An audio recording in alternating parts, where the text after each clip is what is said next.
Hello everyone, আমি বর্ণালী। তো আরও একটা ব্লগ আজকে তোমাদের সঙ্গে শেয়ার করছি। তো এখন আমরা প্রত্যেকদিন যেখানে যাই সেখান থেকে ফিরছি। দাঁড়াও একটু। তো আমরা এখন যাচ্ছি গিফট কিনতে। তোমাদের আগের ভিডিওতে দেখেছিলাম যে আমরা একটা বিয়ের কার্ড পেয়েছি, ইনভিটেশন। তো সেইটারই গিফট কিনতে আজকে আমরা যাচ্ছি, কারণ আর হাতে টাইম নেই, আর মাত্র 2 থেকে 3 দিন আছে মাঝখানে। তো চলো, আমরা জানি না কি নেব, শুধু যাচ্ছি। আর আজকে হচ্ছে সরস্বতী পুজোর আগের, কালকে সরস্বতী পুজো। আর কালনাটা তোমাদের দেখাবো যে কত সুন্দর লাইটিং হয়েছে। তো চলো, এখন আমরা সাইকেল চালিয়ে, মানে আমি না, ও চালাচ্ছে। এখন আমরা সাইকেল চালিয়ে যাচ্ছি মলে, বিশালে। আর ওখান থেকেই কিছু একটা আমরা নেবো, যদি পছন্দ হয়। তো চলো, মলে গিয়ে একেবারে দেখা হচ্ছে। তো আমরা চলে এসেছি বিশাল। এবার আমাদের সাইকেলটাকে পার্কিং করতে হবে। সাইকেল না, স্কুটি, আমাদের স্কুটি। চলো রাখো, রাখছে। আর আমরা আমরা এলাম। চলো এবার আমরা যাই। কি নেবো আমরা জানি না।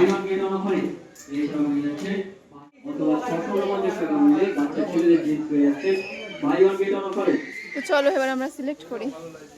আমরা দেখছি এটা একটা, তিনটে 6টা আছে, 6টা বাটি। চলো এটা চুজ করলাম।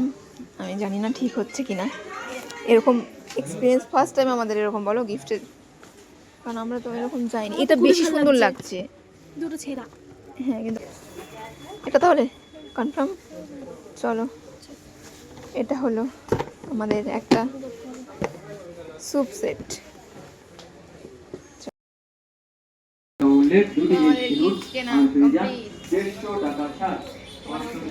চলো এবার তোমাদেরকে আমি কালনার সরস্বতী পুজোর লাইটিং দেখাই।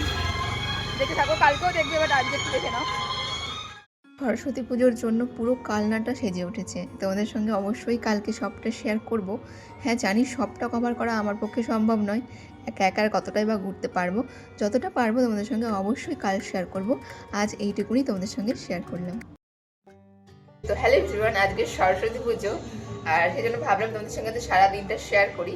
কালকের ক্লিপস দেখেছো, আমরা গিফট কিনতে গিয়েছিলাম, তারপরে আর শেয়ার করা হয়নি। তো আজকে হচ্ছে সরস্বতী পুজো, তোমরা নিশ্চয়ই গান শুনতে পাচ্ছ, দেখো একটু করে শুনতে পাবে। তো আজকে আমি সকাল থেকে সারাদিন কী করছি সব তোমার সাথে শেয়ার করবো। তো চলো, তো আমি ঘুম থেকে উঠেই শুধু ফ্রেশ হয়ে নিয়েছি, আর কোনো কাজ করিনি। এখন সব কাজগুলো করব, তারপরে সাজুগুজু করব, বেরোবো, সবটা হবে আজকের ব্লগে, তোমরা সঙ্গে থেকো। আজ সকালে যে কটা বাসন আছে মেজে আমি আগে জল গরমটা বসাই। তো এই জলটা আমি এখন গরম করতে বসাবো স্নানের জন্য, কারণ আজকে আমি শ্যাম্পু করবো। দেখতে পাচ্ছ আমি মাথায় তেল দিয়েছি কালকে রাত্রে, কালকে না আগের দিন রাত্রে তেল দিয়েছিলাম। তো চলো আজকে আমি শ্যাম্পু করবো। জল গরমের পাশাপাশি এখন আমাকে ভাতটাও রান্না করতে হবে, কারণ তোমরা সবাই জানো আমি একা থাকি। আর এখন তো আমার কাছে মা নেই, যে সারাদিন ঘুরে এসে কোনো রকম জামা কাপড়টা রেখে মাকে বললেই মা খাবারটা মুখের সামনে এনে দেবে। সেই সুযোগটা এখন আমার নেই। তো আমাকে নিজেই সবটা করে তারপরে কিন্তু বেরোতে হবে। তো যার জন্য আমি ভাত একদিকে চাপালাম আর একদিকে জল গরমটা। আগের দিন ডিউটি থেকে ফেরার সময় একটু বাজার করেছিলাম, আর সেগুলো আমি ওই ঘরে বসেই সব ঠিকঠাক করছিলাম, তাই ওই ঘরে রেখে দিয়েছিলাম রাত্রিবেলা। আর এখন আমি তরকারি কিছু রান্না করব না, এখন শুধুমাত্র সেদ্ধ ভাত রান্না করেই আমি রেডি হব, না হলে আমার সময়ও হবে না। আমি সেদ্ধ ভাতটা চাপিয়ে দিলাম। এবার সকালে আমি যা যা খাই এক এক করে রেডি করব। তো আমি এখন তৈরি করছি একটা ইন্টারনেটে ভাইরাল জুস, আর এটা কিন্তু আমাকে একজন সাজেস্ট করেছে, তো সেই জন্যই আমার খাওয়া। তো এখানে আমি নিয়েছি যেগুলো, সেগুলো তোমাদের সঙ্গে শেয়ার করি। এখানে আছে গাজর, বিট, আমলকি, তার সঙ্গে আছে একটু কাঁচা হলুদ।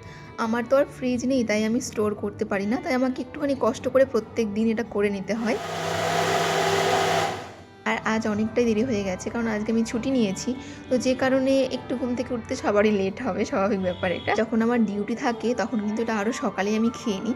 আগে আমি এটা খেতাম না, এটা আমি রিসেন্ট শুরু করেছি, ওই 15-20 দিন মতো হবে আমি টানা খাচ্ছি। আচ্ছা চলো, এরপরে আমার যেটা প্রত্যেক দিনের ব্রেকফাস্ট আমি করি সেটা তৈরি করা যাক, কারণ এটা খেয়ে আমাকে আবার ভাতও খেতে হবে, কারণ আমাকে তো বেরোতে হবে দুপুরবেলা। তো চলো এবার আমি তৈরি করব ওটস। আর আমি আগেই বলে দিচ্ছি, আমার মতো করে কেউ তৈরি করো না, কারণ আমি প্রসেসটা একেবারেই ভুল করে তৈরি করি। কারণ আমি দেখো এখানে জল দিয়ে ওটসটা করছি, কিন্তু আমাকে বলা হয়েছে দুধ দিয়ে করতে। আর এখানে ফলের মধ্যে আমি শুধুমাত্র কলা নিচ্ছি, এছাড়াও অনেক কিছু মেশাতে বলা হয়েছে, বাট আমি শুধুমাত্র কলাটাই খাই। আর তার সঙ্গে একটুখানি চিয়া সিড আর একটুখানি খেজুর। তো চলো, আমার ওদিকে ওটস রেডি, আর এদিকে ভাতটাও হয়ে এসছে, ভাতটাও আমি নামিয়ে নিলাম। চলো ভাত নামানো হয়ে গেছে। আমি তোমাদের আগেই বললাম যে আজকে আমি তরকারি কিছু রান্না করব না, সেদ্ধ ভাতই খাবো। তাই এখন আমি ওটসটা তৈরি করেছি, এটা খাওয়া যাক। তো এই যে প্রতিদিনের মতো আমি এখানেই বসে খাবো, আর এখানে আমি সব বের করে রেখেছি, দেখো একটু পরে যত আমার লাগবে সব কিছু। তো চলো আমি খেয়ে নিই, তারপরে তোর সঙ্গে আবার দেখা হচ্ছে। আমি খেয়ে নিয়ে স্নান টান করে সোজা চলে এসেছি ছাদে, কারণ চুলটা একটু শুকিয়ে নেবো আর তার সঙ্গে একটু নেল পালিশ করবো জন্য দেখো আমি সব কিছু নিয়ে ছাদে চলে এসেছি। এই ভিডিওতে একটা কথা তোমাদের সঙ্গে শেয়ার করি, সেটা হচ্ছে তোমরা জানো আমাদের কালনায় সরস্বতী পুজো কতটা ফেমাস। তো যার কারণে এখনও কিন্তু মাইকের প্রচুর শব্দ হচ্ছে। এখন আমি একটু সময় ফাঁকা পেয়েছি জন্য ভয়েস ওভার দিয়ে ভিডিওটা তোমাদের সঙ্গে শেয়ার করতে পারছি, না হলে সব সময় মাইক বাজছে। আমি যে তোমাদের সঙ্গে কিভাবে ভিডিওটা শেয়ার করবো বলেছিলাম, সেটা আমার পক্ষে এখনও পর্যন্ত শ্যুট করা পসিবল হয়নি, কারণ অনেকটা বড় ভিডিওটা হবে, অনেক কোশ্চেন এসছে আর চারিদিকে এত মাইক বাজছে।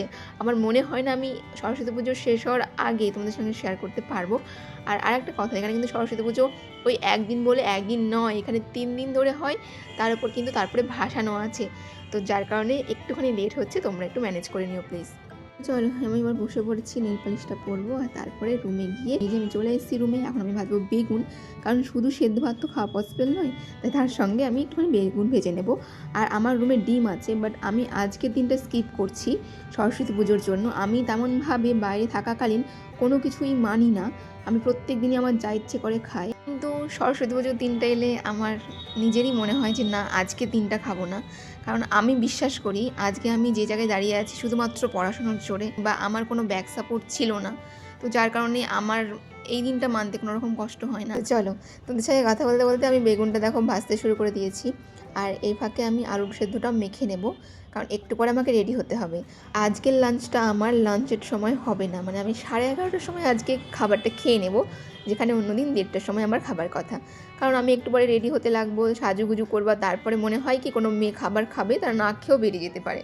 কিন্তু আমি যেহেতু নিজেকে একটুখানি আপগ্রেড করেছি, তো সেই জন্য আমি ভাবলাম যে যাই হয়ে যা খাবার মিস করা যাবে না, সেটা 1 ঘন্টা আগে খাই ঠিক আছে, তবু আগের মতো না খেয়ে আমি বেরোবো না। তো যার কারণে আমি ভাতটা রান্না করে ফেলেছি, এখন খেয়ে আমি বেরোবো।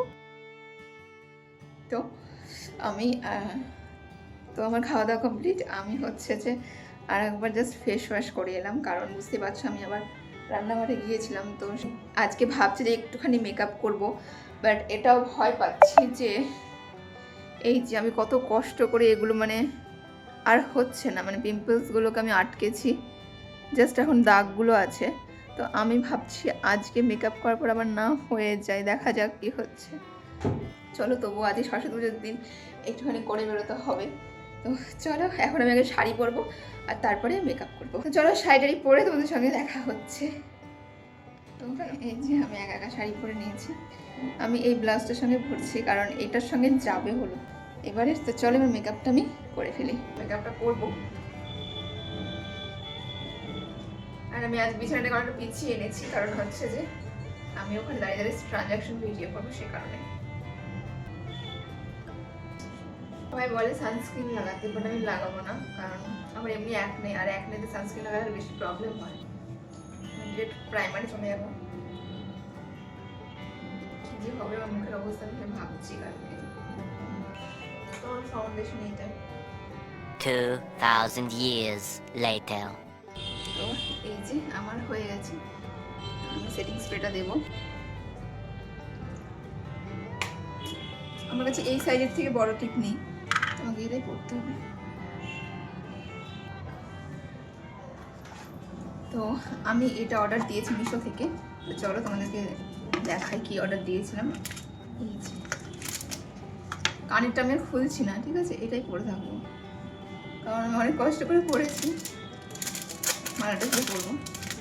তো এটা অর্ডার দিয়েছিলাম, 90 টাকা মতো পড়েছে, মাত্র 100 না, অনলি 90 টাকা এইটা। আর এর সঙ্গে দেখো কানের আছে ছোট একটা, বাট এটা এখন পরবো না আমি, শুধু এখন আমি মালাটা পরবো, টাইট হয়ে গেছে বেশি।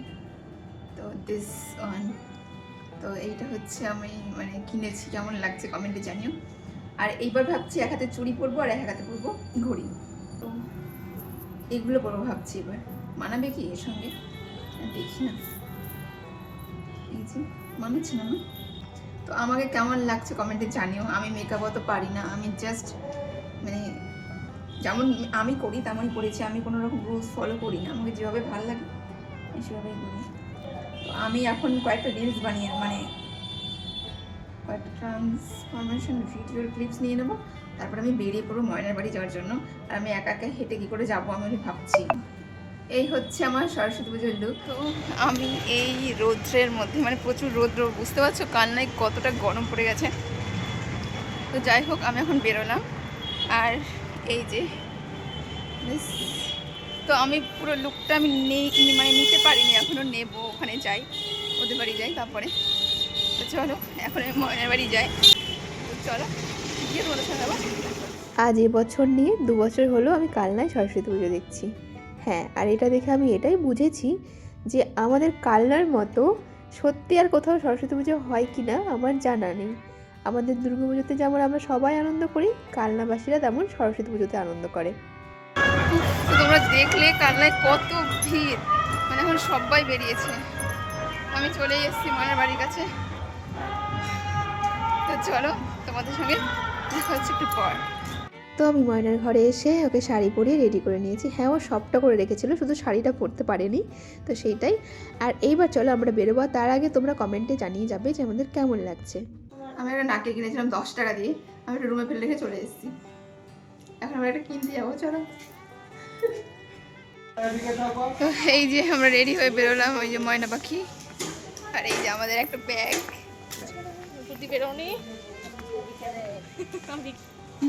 চলো আমরা এখন ফার্স্ট প্যান্ডেলটা দেখবো।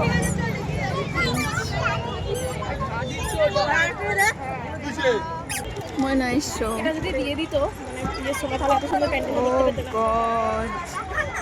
কি সুন্দর, জাস্ট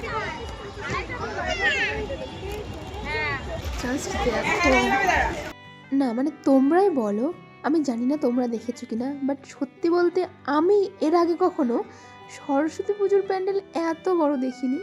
তার উপরে এত কিউট কিউট, এত সুন্দর সুন্দর প্রতিমা। সত্যি বলছি আমি এখন 2 বছর কালনায় দেখতে পাচ্ছি। যখন কালনা ছেড়ে চলে যাব আমি এই সরস্বতী পুজোটাকে প্রচণ্ড মিস করব। হ্যাঁ, তার সঙ্গে কিছু মানুষকে তো অবশ্যই মিস করব। আর এবছর সত্যি বলতে কালনায় সুন্দর সুন্দর প্যান্ডেল হয়েছে। আমি আর ময়নায় সেদিন দুপুরবেলা বেরিয়ে ঘুরে ঘুরে হাতে গোনা 6 থেকে 7টা প্যান্ডেল দেখেছি।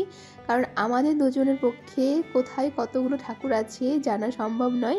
তাই আমরা সেই দিন দুজনে মিলে যতটুকু পারি ততটুকু দেখেছি, আর এটুকুনি তোমাদের সঙ্গে শেয়ার করলাম। সেই দিন আমরা এই কটাই ঠাকুর দেখেছি। আর নেক্সট পার্ট খুব তাড়াতাড়ি আসছে। ততক্ষণ তোমরা সবাই ভালো থেকো, সুস্থ থেকো, আর হ্যাঁ, সাবস্ক্রাইব করতে একদম ভুলবে না। আরও নতুন নতুন ব্লগ আসছে। টাটা।